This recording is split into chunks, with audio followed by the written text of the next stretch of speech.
Muy buenas tardes, queridos amigos, amigas. Es un placer saludarlos hoy como siempre. Hoy, miércoles 13 de enero del año 2021, con el gusto de siempre, Alejandro Guadarrama Álvarez, en esto que es una cápsula más de la opinión que nadie pidió. Desde luego, hoy quiero agradecerle a todos quienes me hacen favor de verme y de hacerme llegar saludos, consejos, temas y sugerencias, como Jonathan Monsalvo, Abril Lorente y Andy Ocampo y muchas personas más que me hacen favor de seguirme y de darme opiniones y sugerencias de los temas. Reciban todos ustedes mi agradecimiento una vez más y todavía un poco a destiempo, pero se vale. Mis mejores deseos para este año 2021. Un año complicado que nos presenta muchos retos y muchas cosas que observar. Pero bueno, vamos a abordar algunos temas trascendentes en este inicio de año.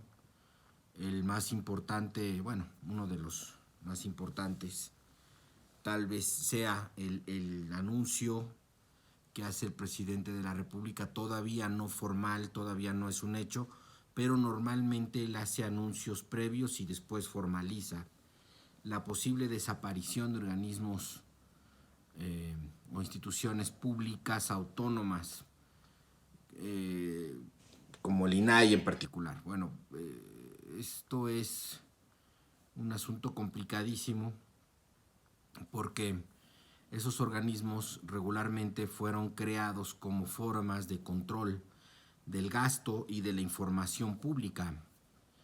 Son instituciones como el INEGI que tienen como finalidad el dar a conocer datos o el controlar información que nos permita a nosotros conocer lo que el gobierno federal, estatal o municipal, en cualquiera de sus niveles, están haciendo. Esto es producto de una larga batalla en contra de la corrupción. Curiosamente, y lo digo así porque normalmente el presidente ha sido el principal abanderado de la batalla o la lucha contra la corrupción. Ya en cápsulas anteriores hemos hablado mucho del tema de la corrupción y reitero, como he dicho anteriormente, que la corrupción que está en la batalla o guerra a la corrupción que está haciendo el presidente, pues es muy necesaria. Yo la veo bien porque es cierto que ha habido en el pasado muchísimos actos de corrupción de personas ligadas al gobierno, pero también he dicho que la principal forma de combatirlas es, en primer lugar, combatir la corrupción que se genera en tu propio gobierno, lo cual aquí no hemos visto. También hemos dicho que la corrupción se combate con transparencia, con el manejo de la información transparente y sobre todo justificada. Es decir, el presidente considera que él es distinto a los gobiernos anteriores porque él es el abanderado de la anticorrupción.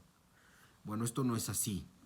En primer lugar, existen obligaciones de carácter legal que el presidente debe de sujetarse, debe de cumplir a un marco jurídico legal que normalmente lo constituye la Constitución Política de los Estados Unidos Mexicanos, ahora los tratados internacionales y las leyes que de la Constitución emanan, muchas de las cuales son regulatorias, son reglamentarias y tienen como finalidad, valga la redundancia, el regular el funcionamiento de las instituciones públicas que se forman parte del gobierno o que son autónomos pero parte de la estructura gubernamental, de las cuales se encuentra el INEGI, el INE, el INAI y muchas otras instituciones que le vienen incómodas al presidente. ¿Por qué le vienen incómodas? Es aquí lo que tenemos que observar.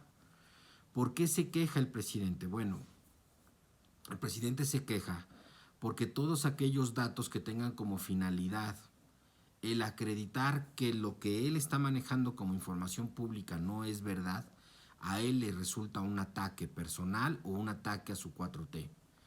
Eso es falso. No hay dicho ataque. esas instituciones están cumpliendo con la finalidad para la que fueron creadas. El INEGI lleva la estadística de un sinnúmero de factores que son una radiografía, no voy más allá, es una resonancia magnética de lo que está pasando en el país. No podemos hablar de estabilidad social, no podemos hablar de seguridad cuando el INEGI reporta un número X de homicidios dolosos que siguen en aumento. Los feminicidios, las desapariciones forzadas, los secuestros, los ataques a los periodistas van en aumento, y esos datos duros, reales, normalmente le son incómodos al presidente porque contrarrestan o se oponen al discurso. Un discurso que muchas veces pues cuenta con datos, o bien no son datos fundamentados en la realidad. La verdad es que estas instituciones, al hacer transparente la información pública, cumplen con su función, y es una función que nace de las necesidades que en el pasado hemos tenido en este país de saber y de conocer la información de lo que están haciendo las instituciones públicas. No es un acto que de repente apareció de la nada con la finalidad de obstaculizar el desarrollo de la cuarta transformación o del gobierno del presidente actual. Son instituciones que se han venido creando a lo largo de mucho tiempo, que ha costado mucho dinero crear y que nacen a la luz de la necesidad de disminuir los actos de corrupción. Y, como ya dije, la mejor manera de combatir la corrupción es con la información pública, abierta y justificada. ¿Por qué hablo de justificado? El 80% de las asignaciones que en materia de obra o servicios ha contratado el gobierno federal se ha dado por asignación directa, no por licitación.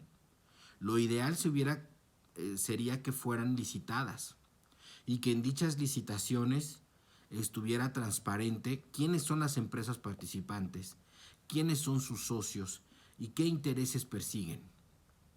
Así, al mismo tiempo, las instituciones que decidan por una o por otra empresa tendrían que justificar, y esta es la clave del asunto, el justificar por qué le dan la obra a esa empresa y no a otra. Y que esa justificación pase no solo por el precio, sino por la capacidad técnica de esas empresas. Eso sería lo ideal, no en este gobierno, sino en todos los anteriores. Eso es lo que nos merecemos como país, y cuando se combata la corrupción realmente, tenemos que encontrar mecanismos que asignen obra mediante licitaciones públicas, que tengan reglas claras y que sean accesibles para todos. Así como también la justificación sea comprobable, no al momento de asignarse la obra, sino al momento de terminarse la obra y entregarse. Eso sería un combate a la corrupción transparente y eficiente que en este gobierno, curiosamente, cuya bandera es la anticorrupción, tiende a ocultar los datos por cuestiones de seguridad nacional de cómo se está ejerciendo el gasto. Además, hace asignaciones directas sin justificarlas. Podríamos entender el por qué asigna directamente una obra u otra si se justificara públicamente el por qué, y esa justificación fuera real y fuera comprobable. Ejemplo de lo anterior puede ser: voy a comprar un lote de vacunas de Pfizer de manera urgente y sin licitación, porque Pfizer es la única distribuidora ahorita que está autorizada por COFEPRIS, por ejemplo, o en su momento, porque ahora debe de haber más. Y me urge vacunar a mi población. Bueno, ahí sí se entiende la asignación directa. Se justifica, se hace pública y se comprende. Pero no hacer público el gasto del aeropuerto Felipe Ángeles y de muchos otros conceptos más que no nada más no son públicos, sino que se ocultan para que no sean conocidos en determinada cantidad de años. Bueno, eso no es un combate eficiente a la corrupción. Eso es, no sé si sea corrupción, pero no es un combate eficiente a la corrupción. La transparencia es la llave para lograr el combate real y auténtico a la corrupción, y aquí no lo estamos viendo.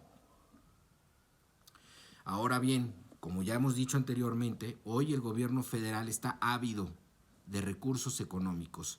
Este gobierno ha venido a ser el más voraz en materia de gasto público. Se está gastando muchísimo dinero que viene del presupuesto y de un presupuesto que ha hecho a un lado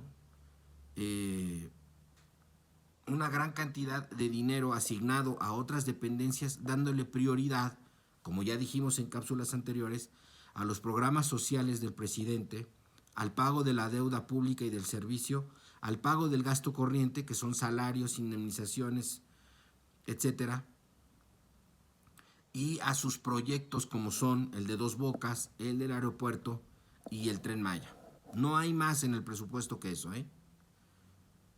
Y eso es de llamar la atención porque también, como hemos dicho antes, el hecho de recortar tanto el presupuesto y de recortar tanto personal va a desembocar forzosamente en ineficiencia del servicio público federal, estatal o municipal, porque los recortes permean a los 3 niveles de gobierno. Entonces, dijimos en una cápsula anterior que si el apagón del que sucedió aquí en México a principios de año pudo haber sido realmente un accidente o es un reflejo ya de que ante los recortes presupuestales que se van a reflejar forzosamente en la eficiencia del servicio otorgado. Es probable que la falta de mantenimiento haya ocasionado ese apagón. También pudo haber sido un accidente y como dije en la cápsula anterior, y se los reitero ahora, tenemos que observar si estos hechos se empiezan a repetir, entonces ya no estamos hablando de un accidente, sino de una evidente continuidad de incidentes ocasionados tal vez por la falta de mantenimiento o que origina el no tener los recursos económicos suficientes para sufragar ese mantenimiento. Regresando al tema anterior, entonces, este presidente, que es el abanderado de la anticorrupción, quiere desaparecer los organismos públicos que se encargan de combatirla con eficiencia, que son el INAI y el INEGI. No sé si eso sea realmente como el gobierno lo pretende abanderar, un ahorro de dinero, que es voraz, como les acabo de decir, con la finalidad de continuar con sus proyectos que para ellos son prioritarios. No sé si para todo el país, pero para el gobierno de la Cuarta Transformación, el comprar o adquirir las vacunas es prioritario, y sí lo es, porque tienen la obligación legal de otorgar a todo el país de dichas vacunas. No es una facultad del presidente, no es una dádiva, es una obligación legal originada en la Constitución Política de los Estados Unidos Mexicanos. Así que eso lo tiene que cumplir. El presidente se equivoca, y ahorita vamos a abordar el tema con mayor profundidad, en hacer de esto una bandera política, porque es su obligación. Ahora bien, con ese gasto excesivo que representa la adquisición de dichas vacunas, no renuncia a su programa de gobierno y a sus obras estructurales, de tal manera que entonces va a recortar más el gasto, como ya lo estamos viendo, y lo que es peor, eso se va a reflejar en el funcionamiento de los servicios del gobierno, lo cual puede ocasionar una parálisis en diversas materias, en todas aquellas materias en las que interviene el gobierno federal. Llámese luz, llámese metro, llámese servicios aeroportuarios, llámese servicios de puertos, llámese servicios de agua. Cuestiones verdaderamente delicadas que todas son importantes para el funcionamiento del país, todas. No es una cosa menor. Entonces, esa desaparición de organismos públicos que tiene como finalidad visible, o es el discurso lo que nos dice, el disminuir el gasto público que se ejerce en esos organismos, so pretexto de que ya no son necesarios puesto que este gobierno no es corrupto, es un discurso demasiado fácil y demasiado a modo para este gobierno. La mejor manera de que te califiquen como un gobierno que no es corrupto es que las instituciones que se encargan de verificar que no haya corrupción, así te lo digan, no el mismo gobierno. El gobierno lo que tiende a hacer es que digan la corrupción en el gobierno no existe, pero no porque no haya actos de corrupción, sino porque no hay una autoridad que lo diga y lo demuestre y lo acredite. Lógicamente el mismo gobierno no va a acreditar el acta de corrupción, los actos de corrupción. Ya pasamos por esa calle, este país mal funcionó así desde hace muchos años. Y aún con estos organismos la corrupción no se ha terminado ni se terminó jamás. Claro que les costaba más trabajo hacer esas corruptelas y buscaban la manera de crear marañas y telarañas complicadas para lograrlo. Y aún así no lo logran, no lograron. Muchas personas que en el gobierno anterior estuvieron trabajando, hoy están en la cárcel o perseguidos, sea Javier Duarte, sea el otro gobernador de Chihuahua, en fin, un sinnúmero de personas, se supone que el mismo Emilio Lozoya, y como esos muchos más, Rosario Robles. Lo curioso es que en este gobierno también se han descubierto actos de corrupción y a esas personas que trabajan en el actual gobierno no se les ha iniciado proceso alguno.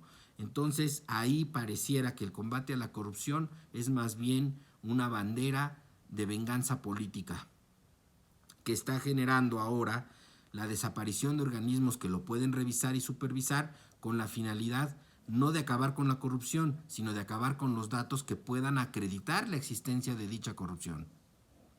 Ahora bien, ¿ese dinero para qué se va a ocupar? Bueno, pues se va a ocupar para los mismos programas del presidente que ya relaté con anterioridad. Y siguen descuidando factores distintos que son también trascendentes e importantes y que si no se les está otorgando el presupuesto suficiente pueden empezar a no funcionar y causar problemas mayores. Ejemplo de lo anterior puede ser el incendio en las oficinas del metro, que curiosamente puede ser o puede no ser. ¿A qué me refiero? En cápsulas anteriores también ya dije que a 2 años de gobierno del presidente Andrés Manuel López Obrador, parece que la sucesión presidencial ya inició. Y al parecer dentro de Morena hay 2 personajes o 2 personas que ocupan las principales posibilidades de ser candidatos de dicho partido a la presidencia de la República, que son Claudia Sheinbaum y son Marcelo Ebrard. Claudia Sheinbaum se ha colocado ahí con fundamento en el excelente trabajo que ha venido desarrollando en la Ciudad de México del combate de la pandemia. Antes de la pandemia, Claudia Sheinbaum sí tenía posibilidades, pero estas se han visto acrecentadas de manera muy grande por el manejo que estaba haciendo de la pandemia. ¿Por qué hablo en pasado? Porque hubo un momento en el que rompió con el gobierno federal y con el subsecretario López-Gatell, el momento en el que ella, a diferencia del gobierno federal, sí recomienda el uso de cubrebocas, sí recomienda la sana distancia, sí pone kioscos de pruebas que el gobierno federal no solo no ha querido hacer, sino que ha atacado, haciendo realidad las recomendaciones de la Organización Mundial de la Salud en la Ciudad de México. Eso empezó a hablar bien de ella y de un manejo responsable por parte de la autoridad de la pandemia. Puso al alcance de los ciudadanos de la Ciudad de México un número a través del cual pueden recibir atención médica, psicológica y algunos medicamentos, un acercamiento real con contagiados y por consecuencia de lo anterior conocer qué personas están a su alrededor y encapsularlas, que es lo que recomienda la Organización Mundial de la Salud. En algún momento esto ocasionó problemas al interior del presidente. ¿Por qué? Porque estaba haciendo lo correcto Claudia Sheinbaum y ese trabajo correcto contrarrestaba de manera muy importante con lo que venía haciendo el gobierno federal. Lo exhibía. Al hacer el trabajo correcto en la Ciudad de México, bueno, exhibe al gobierno federal de lo que ha dejado de hacer. Y al parecer eso le incomodó no solo al presidente, sino al mismo Marcelo Ebrard.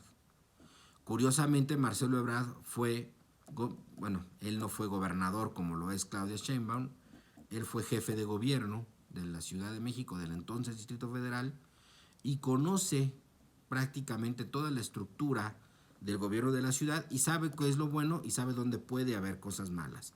Por eso creo que el asunto del incendio en las oficinas del Metro de la Ciudad de México ¿Pudo haber sido un accidente? Sí. ¿Puede ocurrir? Sí. Desde hace muchos años se sabe que el metro de la Ciudad de México ha venido sufriendo carencias en su mantenimiento, carencias en la tecnología que adquiere, carencias al grado tal de, tal vez ustedes no lo sepan, pero yo sí lo sé de muy buenas fuentes, los carros que meten en el metro son rehabilitados, son aquellos carros que se usaron en los 60s o los 70s, que los rehabilitan, y bueno, pues es como si usted rehabilitara un Volkswagen 68, pues sí está muy bonito, y muy bonito, pero usted lo compara con un vehículo 2021, que no va a tener el Volkswagen ni la tecnología, ni la seguridad que sí le ofrece un año 2021. Entonces puede estar muy bonito y puede ser un clásico, pero no deja de ser un auto antiguo, que no tiene la tecnología que sí tiene un auto nuevo. Entonces usted está mucho más seguro en un auto nuevo que en un auto antiguo. Bien. Así las cosas en el metro, pues se sabe que han venido careciendo de presupuesto, el metro es muy costoso, su mantenimiento es muy costoso, y no obstante el gran número de personas que lo ocupan, pues aún así no es un negocio, es un servicio bastante costoso para la Ciudad de México. Ha provocado que la Ciudad de México destine cada vez menos recursos al metro, o estos recursos no se vean aumentados y por consecuencia lógica, pues el mantenimiento empieza a verse deteriorado desde hace muchos años ya para acá. Bueno, eso lo conocía Marcelo Ebrard. La suspicacia es, ¿esto es realmente un accidente o no lo fue? ¿Puede haber lugar a un sabotaje? ¿Y ese sabotaje es de enemigos al gobierno de la 4T o viene del mismo 4T en contra de Claudia Sheinbaum? Eso es bien interesante porque, les repito, la carrera presidencial, por lo menos al interior del partido Morena, ya inició. Y de repente Claudia Sheinbaum, con el buen manejo que hizo de la pandemia, repuntó. Este problema da en la columna vertebral de la Ciudad de México, que es el metro y la línea 1, 2 y 3. Es estratégicamente seleccionado. Pareciera un sabotaje, yo no puedo asegurarlo porque no tengo manera de hacerlo, pero pareciera, y pareciera que es fuego amigo. No sé si realmente sea una realidad o no. Lo que sí sé es que el único beneficiado de este asunto es Marcelo Ebrard y el mismo presidente Andrés Manuel López Obrador, que le va a dar a Claudia Sheinbaum una tarea en la que preocuparse y desviar la atención del manejo de la pandemia de COVID-19, que en la Ciudad de México venía siendo hasta hace como un mes más eficiente que el gobierno federal.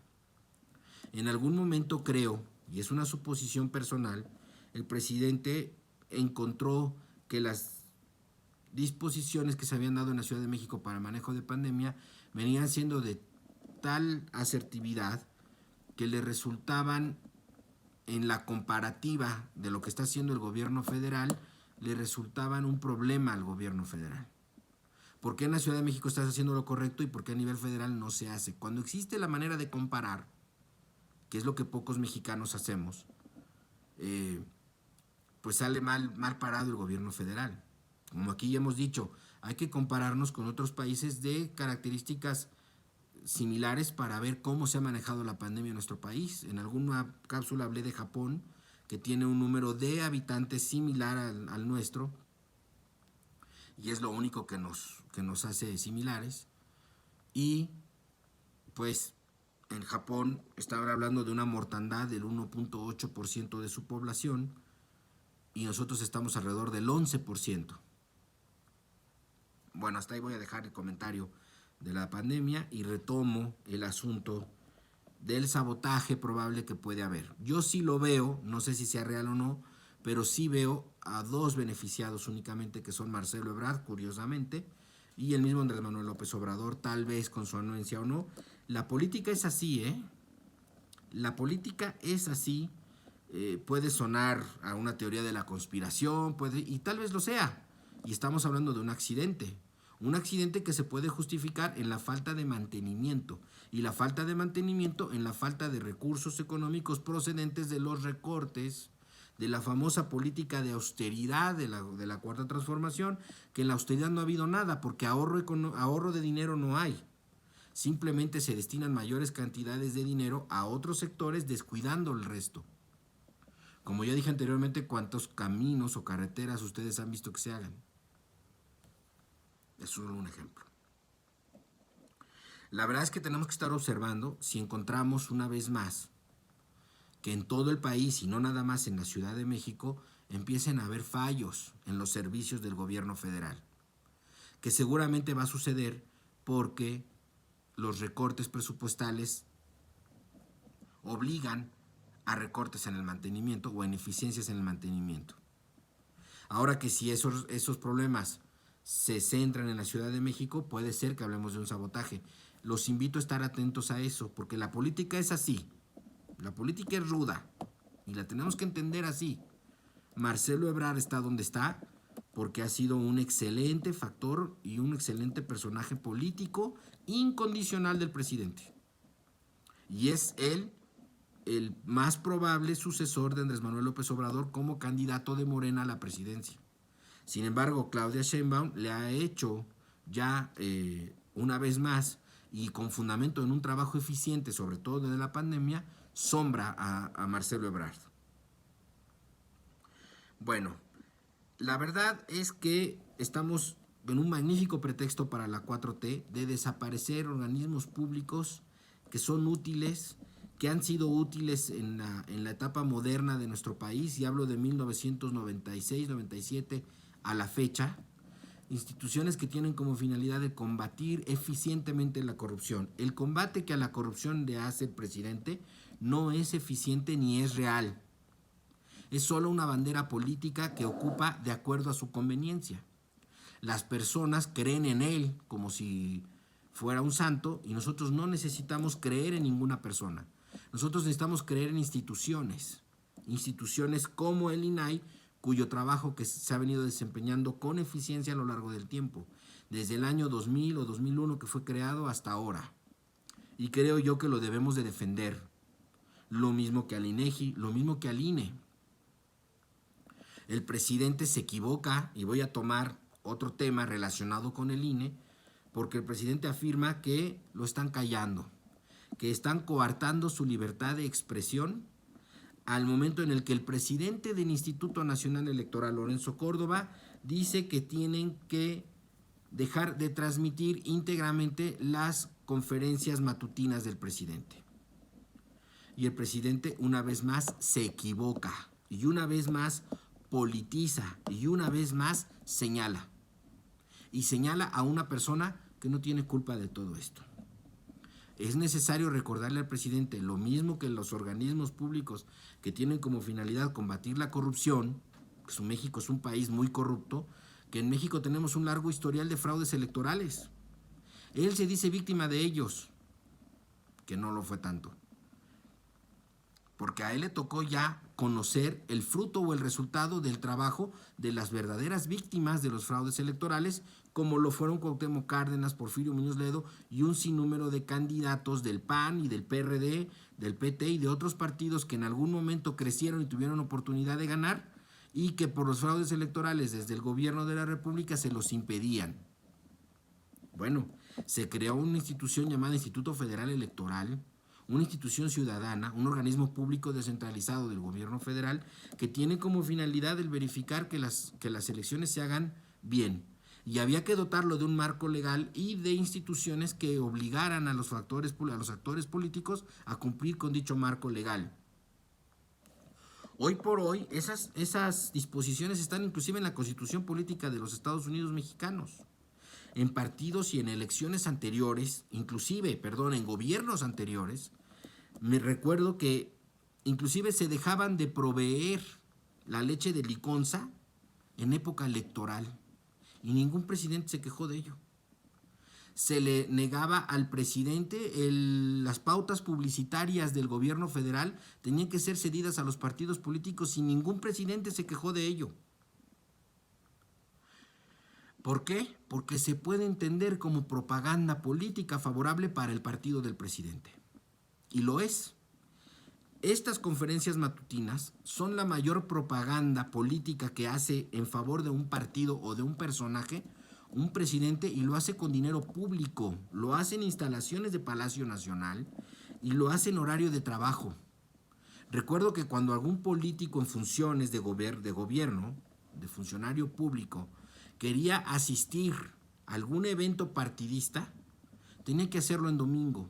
No lo podía hacer en horario laboral. Y parece que todo eso se nos ha olvidado. Y todo eso se hizo porque evidentemente se hacían uso de instituciones y recursos públicos en favor de un partido o de un personaje o de algún candidato. Ya sé lo que algunos de ustedes me van a decir, el presidente no es candidato. Pues no es candidato, pero es la figura principal de Morena. Morena sin Andrés Manuel López Obrador simplemente no existiera. Morena sin Andrés Manuel López Obrador no triunfa en las elecciones, como lo vimos ya en las elecciones del año pasado. Morena sin Andrés Manuel López Obrador no es un partido competente. Morena, que se cuelga de las vacunas erróneamente, lo cual también es propaganda electoral, y el INE debería de intervenir y suspender esas pautas publicitarias. Y el presidente abanderado de Morena quiere hacer uso de los medios públicos, de las televisiones, del Canal 22, del Canal 11 y de aquellas televisoras pertenecientes al gobierno que íntegramente difunden sus conferencias mañaneras en las que difícilmente informa algo, Son mera propaganda electoral. Ahora, el presidente señala al consejero presidente del INE como el responsable de querer coartar su libertad de expresión, cuando el presidente del INE lo que está haciendo es dando cumplimiento a la ley. Una ley que no creó él, que se hizo en la Cámara de Diputados y de Senadores, y que seguramente fue decretada por este presidente o por el anterior, y que tiene como finalidad el garantizar equidad en la contienda electoral. Algo que él, cuando fue candidato, abanderaba. Ahora no le conviene porque ahora es gobierno.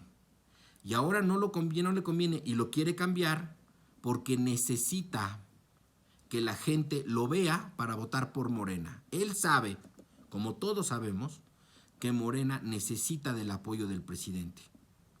Y hoy, al encontrar una disposición legal, no una voluntad, no un acto de voluntad del presidente del INE. El presidente del INE está cumpliendo con la ley, como debería de hacerlo todos, empezando por el presidente de la República. Y dice que se coarta su libertad de expresión. El presidente una vez más se equivoca y no tiene criterio para diferenciar el coartar la libertad de expresión a el coartar la difusión de propaganda de gobierno. El coartar la libertad de expresión sería obligarlo a decir o a no decir algo. El presidente puede decir lo que quiera, desafortunadamente, porque un presidente no debería, ni ahora, ni antes, ni nunca, ni en el futuro, hacer propaganda electoral para su partido. El presidente debería de gobernar para todos, sin distingos. El presidente debería de tener la suficiente responsabilidad política y personal de entender que no se trata de un ciudadano común y corriente, que es el presidente de la República y su ejemplo pesa, y sus palabras tienen un cargo, un peso particular que le impiden hacer o decir algunas cosas. No es un ciudadano normal, no puede decir lo que quiera. Una palabra mal dicha de él puede repercutir en las finanzas, en la seguridad social, en la economía de todo un país. Por eso debería de verificar más lo que hace. Y por eso la importancia de ser un ejemplo en el manejo de la pandemia. Cuando él no usa cubrebocas, la gente dice, el presidente no lo usa, pues yo tampoco estoy obligado. Si la gente viera que hay un presidente responsable que usa un cubrebocas, la gente, y que les dijera la verdad y les dijera el asunto es delicado y tenemos que cuidarnos, pues tendríamos que usar el cubrebocas y la gente entendería la gravedad de lo que están hablando. Dimensionaría de mejor manera la pandemia que estamos sufriendo. Pero si la gente en contraste lo que encuentra es un presidente que les dice que se abracen, que no se preocupen, que ya vamos saliendo, que ya está la salida del túnel y que lo único que hemos hecho es estar aumentando como nunca el número de muertos por una pandemia, y que vamos a llegar a 150,000, que es un número mayor al 10% de la población total de nuestro país. Esto en cualquier otro lugar del mundo sería un escándalo, pero los mexicanos nos hemos vuelto indolentes. Y pensamos que este señor con buenas intenciones está gobernando el país, cuando lo que tenemos que evaluar son las acciones de gobierno. Un presidente que ataca a una persona por aplicar la ley está mandando un mensaje de que lo que se tiene que hacer es no cumplir con la ley. El presidente del INE lo único que está haciendo es cumplir con la ley. Y esos mensajes se tienen que dejar de difundir íntegramente por televisión nacional en uso de los recursos públicos. Y si ustedes me preguntaran a mí, esas conferencias matutinas que no tienen nada de conferencias, porque todos sabemos cómo se maneja, que es una obra de teatro hecha a modo para que el presidente se luzca, porque cuando existen reporteros verdaderos que hacen preguntas incómodas, no responde o no les dan la posibilidad de intervenir. La libertad del presidente no está puesta en riesgo ni se coarta de ninguna manera. Él puede hacer y decir lo que quiera, y lo hace incorrectamente sin tomar en cuenta la gran responsabilidad que tiene, porque no es un ciudadano común y corriente, y sin embargo hace y dice lo que quiera. Este presidente ha sido libre de decir y hacer lo que quiera, más que cualquier otro, más que cualquier otro por su irresponsabilidad del cargo. Este presidente confunde y culpa al presidente del INE porque se le coarta no la libertad de expresión, porque él puede decir y lo hace lo que quiera, sino que no se difunda porque hay propaganda electoral, porque es tiempo electoral y es una obligación constitucional que él debe ser el primero en cumplir. Voy más allá. La libertad de expresión no la coartan porque él puede decir lo que quiera en otro foro. Él dice y hace lo que quiera. Nadie le coarta su libertad de expresión. Dice, ahora está de moda coartar la libertad de expresión. A Donald Trump en Twitter le bloquearon la cuenta y en Facebook y todo eso. Bueno, eso no es coartar la libertad de expresión. Es negarle un canal para decir lo que él quiera. Pero él puede seguirlo diciendo donde quiera. Él puede ir a la televisión, él puede decirlo en su oficina, él puede poner un manifiesto, puede hacerlo por escrito, puede publicar libros, puede publicar ensayos, puede decir lo que quiera en entrevistas. Y lo único que va a pasar es que Twitter, es que Facebook no lo va a transmitir. Pues tienen la libertad de transmitir o no lo que uno quiera si ellos consideran que puede resultar negativo para los demás. Son las políticas de esa red social. Pero lo puedes publicar en cualquier otra red social y lo puedes decir en radio y lo puedes decir en televisión. Lo puedes decir por escrito. Tu libertad de expresión está garantizada. Lo único es que no va a ser en el medio que tú quieras. Ahí sí tienes que seleccionar los medios a través de los cuales tú vas a difundir tu expresión. Asimismo, el presidente puede decir lo que quiera por radio, puede decir lo que quiera por televisión, puede decir lo que quiera por escrito, puede publicar y decir lo que quiera. Lo único que se le está pidiendo es que las conferencias matutinas no se transmitan íntegramente en medios públicos porque es propaganda electoral y estamos en época de elecciones. Vamos a estar en época de elecciones. La verdad es que el presidente, que curiosamente en las elecciones del año 2019 aceptó que esto sucediera, lo hace por una simple y sencilla razón. El posicionamiento político, la preferencia electoral hacia Morena ha variado y no es la misma de hace 2 años ahora. Es lo único que ha cambiado, El presidente sigue igual, el gobierno sigue igual, la regulación es la misma, el INE sigue igual, prácticamente todo está igual. Lo único que ha cambiado es que en realidad la preferencia electoral hacia Morena ha disminuido. Y el presidente necesita intervenir mediáticamente para impulsar a los candidatos de Morena. ¿Por qué? Porque requiere, una vez más, asegurar la Cámara de Diputados, una fe de erratas de la cápsula anterior que hablaba yo de renovación de la Cámara de Senadores. Esa no se va a renovar, únicamente es la de diputados, que forma parte del Poder Legislativo, y requiere, una vez más, del control de la Cámara de Diputados para que las modificaciones legales que requiera su proyecto se sigan consumando. Y como les dije anteriormente, y eso sí se los repito ahora, no es sano que el presidente tenga una vez más la mayoría en la Cámara de Diputados. Eso sí, considero que no es sano.